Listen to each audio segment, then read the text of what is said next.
Un marine champion de boxe a mis Bruce Lee au sol d'un seul coup. Personne dans la salle de sport ne savait ce qui allait se passer ensuite, mais la réaction de Bruce Lee a surpris tout le monde et a donné naissance à une histoire que presque personne ne connaît. Camp Pendleton, Californie, septembre 1967. La base du corps des Marines brûle sous le soleil de l'après-midi et, au loin, résonnent les ordres des sergents et le rythme des bottes. C'est la véritable armée. L'or de toute version idéalisée. Bruce Lee arrive au volant de sa Porsche. Les gardes le reconnaissent et lui permettent d'entrer. Il a été invité pour une démonstration le lendemain, mais aujourd'hui il observe simplement, parcourant la base et absorbant l'atmosphère. Il s'arrête devant la salle de sport. Un espace vaste, fonctionnel, sans fioritures. À l'intérieur, des poids, des sacs de frappe, un ring de boxe et tout le nécessaire pour le combat. L'air sent la sueur et la discipline. Bruce se change, pieds nus comme toujours, et commence à s'échauffer. Ses mouvements sont fluides, précis. Peu à peu, les Marines le reconnaissent et se mettent à observer en silence. C'est Bruce Lee. Il frappe le sac avec une vitesse et un contrôle absolu. Chaque impact est net, dirigé, efficace. Aucun gaspillage d'énergie. Sans s'en rendre compte, la salle se remplit.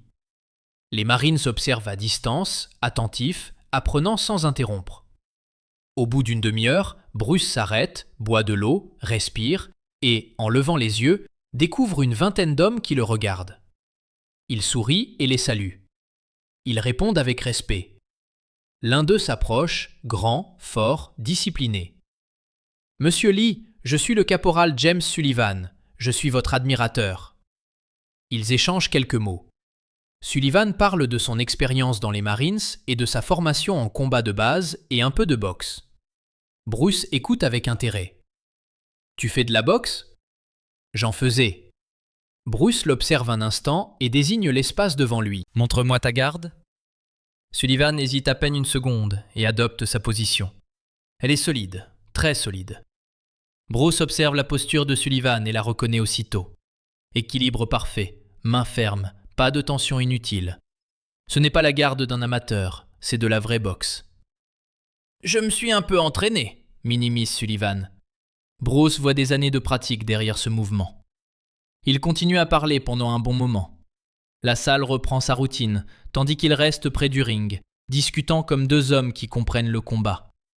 Sullivan pose des questions profondes sur les techniques, la stratégie et la philosophie que Bruce commence à appeler le Jeet Kune Do. Il ne cherche pas à impressionner, il cherche à comprendre. Bruce apprécie cet échange. Il n'est pas courant de rencontrer quelqu'un qui veuille comprendre au-delà des coups. Pour lui, se battre, c'est penser, s'adapter, couler. Puis il sourit d'un ton différent. « On devrait tester ta boxe ?» Sullivan hésite. Il tente de refuser par respect, mais Bruce insiste. Ce n'est pas une blague. Il l'invite sur le ring, le défie calmement. « Un seul coup, ton meilleur coup. » Sullivan vacille, mais finit par accepter.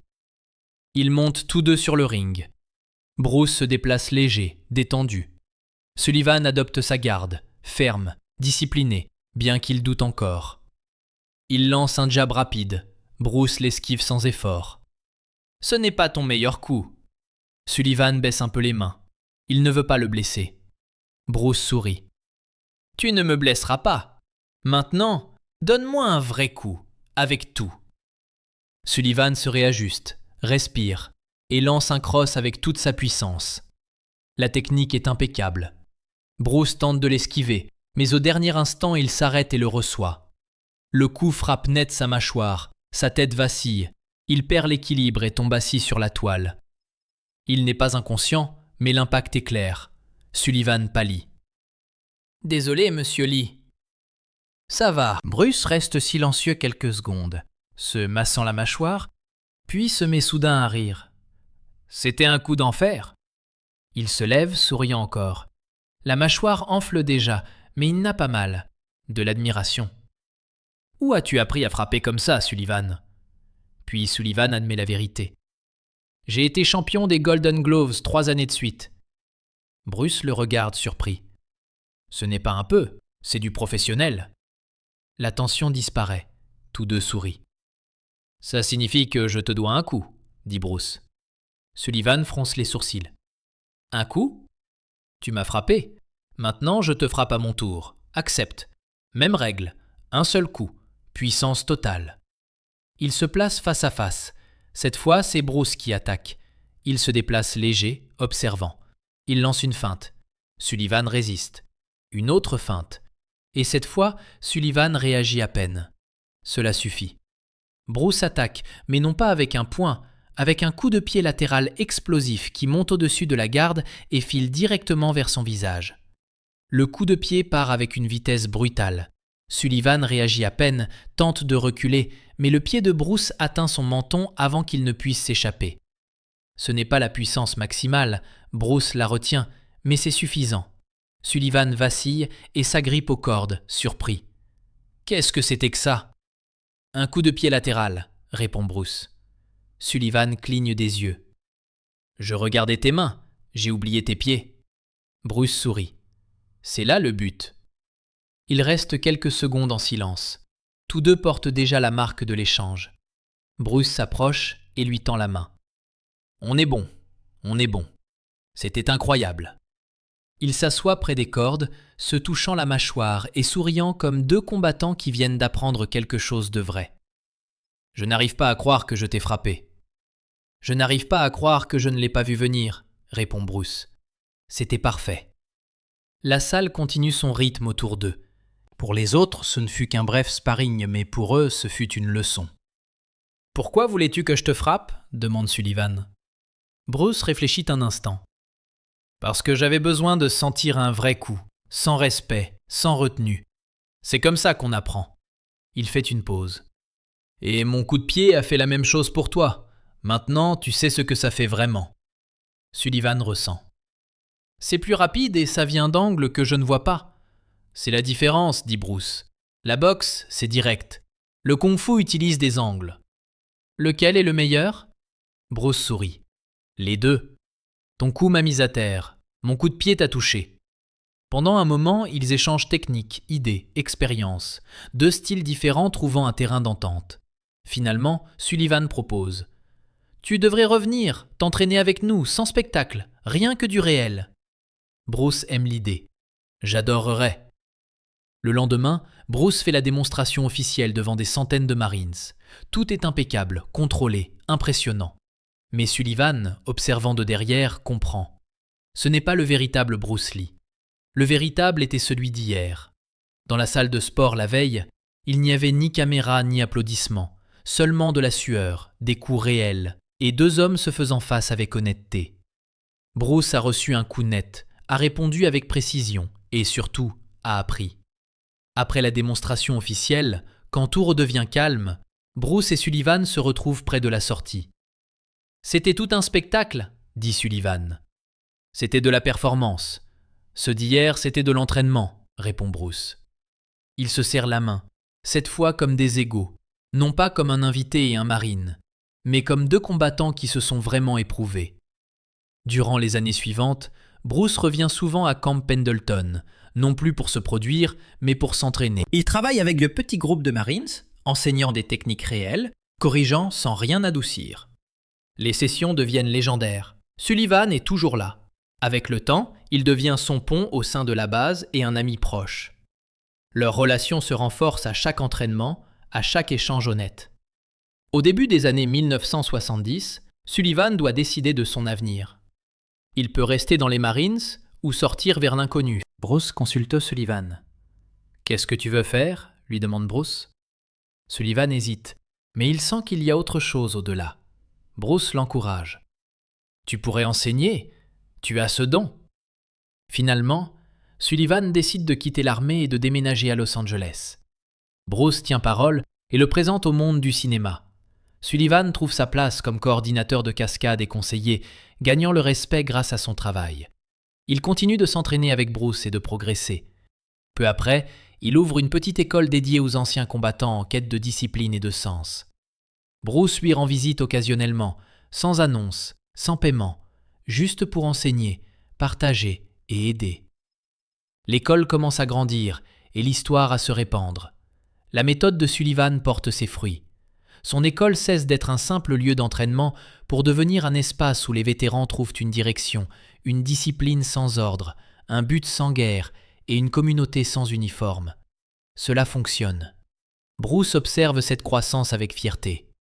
Un soir, après un cours, ils discutent tous deux dans le bureau vide. « Tu te souviens de ce premier jour à Pendleton ?» Il rit. « Ce fut le jour où j'ai compris quelque chose, » dit Bruce, « que recevoir des coups fait partie de l'apprentissage et que l'amitié naît de l'honnêteté. » Ils se remercient mutuellement, non pas pour les techniques, mais pour ce qu'ils ont appris ensemble. Leur poignée de main est toujours la même, ferme, directe, réelle. Début 1971, l'opportunité que Bruce attendait arrive. The Big Boss, son premier grand projet à Hong Kong. « C'est ce que j'attendais, » dit Sullivan. Il le félicite, mais Bruce ajoute quelque chose d'inattendu. « Je veux que tu viennes avec moi. » Il lui demande d'être son partenaire d'entraînement, non pas pour le spectacle, mais pour garder les choses réelles. Sullivan accepte. En Thaïlande, chaque jour commence avant l'aube. À 5 heures du matin, ils sont déjà en train de s'entraîner. Pas de caméra, pas de chorégraphie, seulement de la vitesse, des réactions et un combat honnête. Le tournage est difficile, mais cet entraînement devient l'encre de Bruce. Cela le maintient concentré, fidèle à son essence, car pendant que le monde voit du cinéma, le vrai travail continue en silence.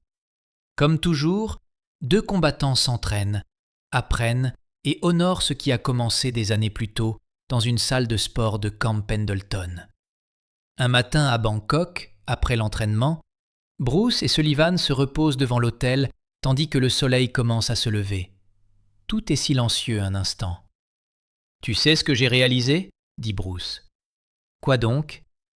Ce jour-là, à Pendleton, quand tu m'as frappé, cela a tout changé. » Sullivan le regarde, surpris. Bruce continue. « Cela m'a appris que je ne sais pas tout, que chaque style a de la valeur, que l'ego freine la croissance. Tout ce que je construis vient en partie de ce moment. » Sullivan sourit. Un seul coup, un coup honnête de quelqu'un qui ne s'est pas retenu. Tous deux comprennent. Ce n'était pas qu'un simple échange physique, mais une leçon de respect, d'humilité et de vérité. Deux combattants, maîtres et élèves à la fois.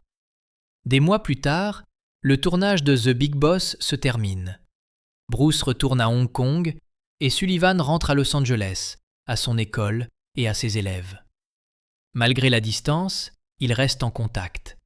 Lettres, appels, projet de se retrouver pour s'entraîner. En octobre 1971, Sullivan reçoit un colis de Hong Kong. À l'intérieur, une photographie en noir et blanc et une lettre. L'image le fige. Elle date de 1967 à Camp Pendleton. Tous deux sont assis sur le ring, se touchant le visage et souriant après cet échange. Sullivan ne savait pas que quelqu'un avait capturé ce moment. Il prend la lettre et commence à lire. « Mon ami, cette photo m'a rappelé pourquoi je fais ce que je fais. Non pas pour la gloire ni l'argent, mais pour des moments comme celui-ci. Une connexion réelle, une épreuve réelle, une amitié réelle. Garde-la. Souviens-toi de ce jour. Le coup, le pied, le rire et le respect. Voilà ce qui compte. Tout le reste est du bruit. Ton ami pour toujours, Bruce. » Sullivan encadre la photo et l'accroche dans son école, au-dessus de l'entrée. Tous la voient en entrant. Et quand on lui demande, il raconte l'histoire, le défi, le coup qui a mis Bruce à terre, le coup de pied qui a suivi, et la leçon. Avec le temps, l'image devient un symbole, non pas de victoire, mais de ce que les arts martiaux devraient être. Connexion, croissance et vérité. Des années plus tard, Sullivan la raconte toujours de la même manière. « Bruce Lee m'a demandé de le frapper de toutes mes forces. J'étais champion des Golden Gloves et je l'ai mis à terre. Vous savez ce qu'il a fait ? Il a ri. Ensuite, il m'a donné un coup de pied et nous sommes devenus amis. » Il sourit. « Voilà l'entraînement réel. Sans ego, sans peur, rien que de l'honnêteté. » L'histoire devient une légende. Le jour où Bruce a été frappé par un marine, le jour où il a riposté, le jour où le respect est né, non pas de la célébrité, mais de quelque chose de plus difficile. Accepter le coup, apprendre et grandir. De Camp Pendleton à la Thaïlande, un marine et un artiste martial. 2 combattants, 2 étudiants, 2 maîtres. Un coup, un pied, et une amitié qui a duré.